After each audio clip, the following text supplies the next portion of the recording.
Okie dokie. So this is my 5th clip, and hopefully the last. I think it'll be on some suggestions. Chapter 18, of course, is about money. And money, of course, you get to do so much interesting stuff on that. You could talk about, for instance, the history of money. Like, where did paper money come from? Where did central banks come from? Interesting, controversial history of the creation of the Federal Reserve, for instance, in 1913.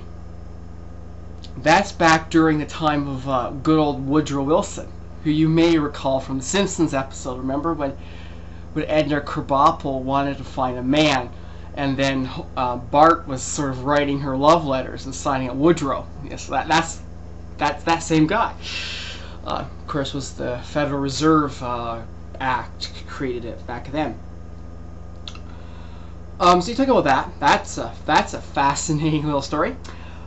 Maybe the best sort of hint would be to remember what Thomas Jefferson said. Now, you'll remember Thomas Jefferson. Thomas Jefferson, well, of course, was the 3rd president of the United States. I have a book on him too. I own a lot of books. You know, I like to read. I'm a big nerd, I know, but that's okay. So that's him. That's Tommy J. Great guy. 3rd president of the United States. You probably remember him from the Simpsons episode when Lisa had to go to Washington, remember?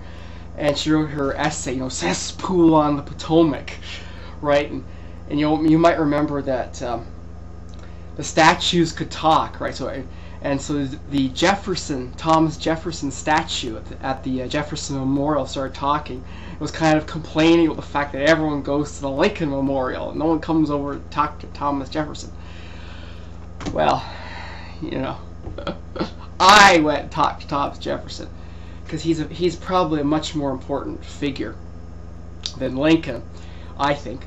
But anyway, in fact, actually, if you look into the history of Lincoln, and I have another book on this, about what the Civil War actually was about, you'll find that it was actually really about a philosophical battle between 2 different schools of thought.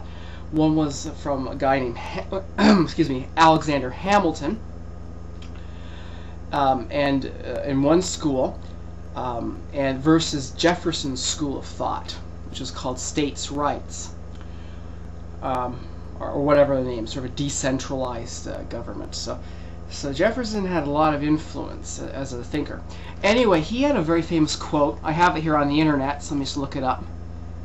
I'll read it to you. See, I can't see you now, or I can't see myself. Anyway, he said, "I believe," this is Jefferson talking in 1802, "I believe that banking institutions are more dangerous to our liberties than standing armies. If the American people ever allowed private banks to control the issue of their currency, first by inflation and then by deflation, which is deflation is the opposite of inflation, the banks and corporations that will grow up around the banks will deprive the people of all property until their children wake up homeless on the continent their fathers conquered. The issuing power should be taken from the banks and restored to the people to whom it properly belongs." And that, of course, really ties into our Chapter 18 discussion, of course, about, how banks make money. And he's warning that this is actually more dangerous than having a bunch of guys with guns, an army showing up on your front lawn. So, yes, right? So it's like, do I take banks or guys with guns? And Jefferson's saying, take the guys with guns. They're less dangerous to you. That's a pretty bold statement.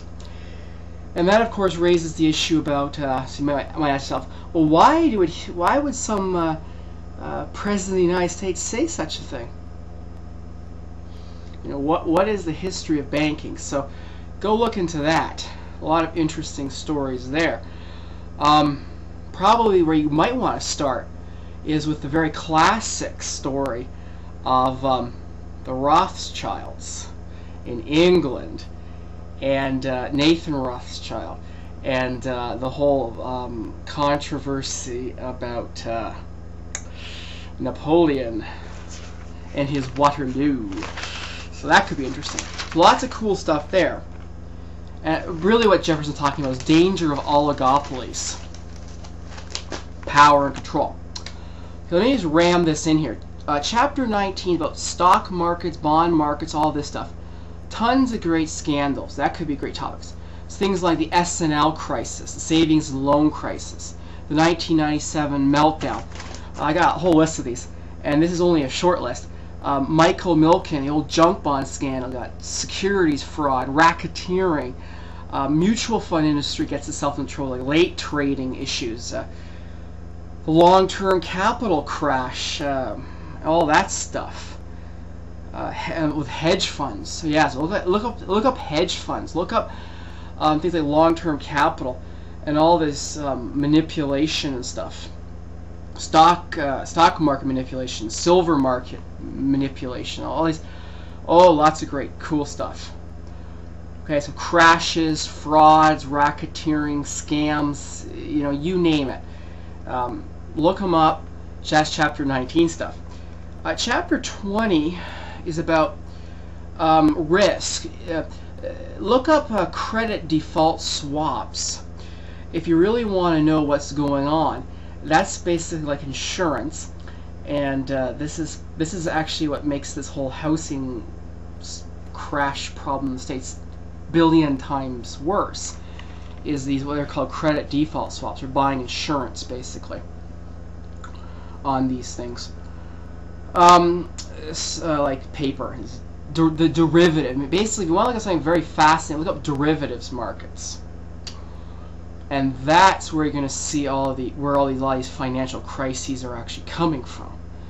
Okay, so if you want to sort of get into that, and credit default swaps is sort of a type of derivative, I guess you could say. The other thing, of course, to talk about capital structure.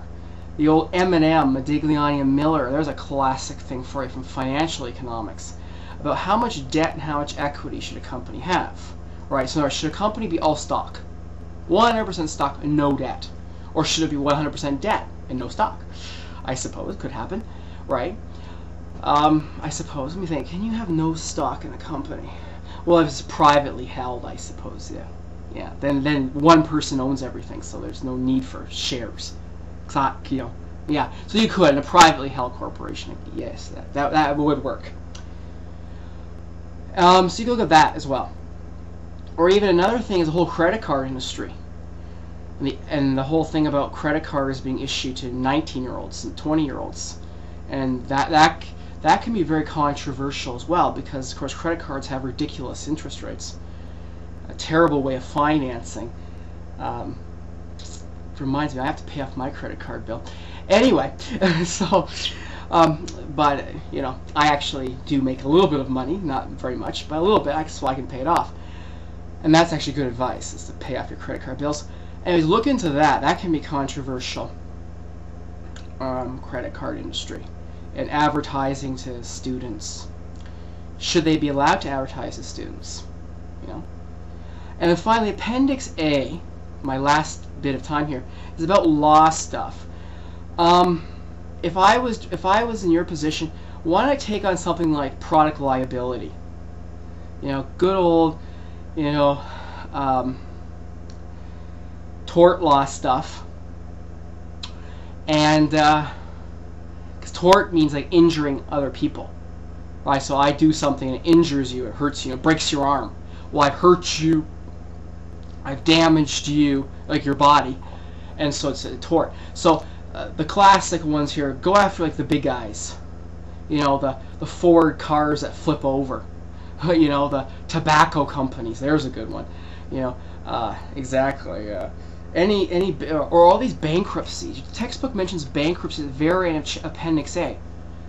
Every freaking day, it's another one of these banks goes bankrupt in the United States. All these big guys like Lehman Brothers. Look into that. These are trillions of dollars. So this is like not insignificant. This is very significant. I'm out of time.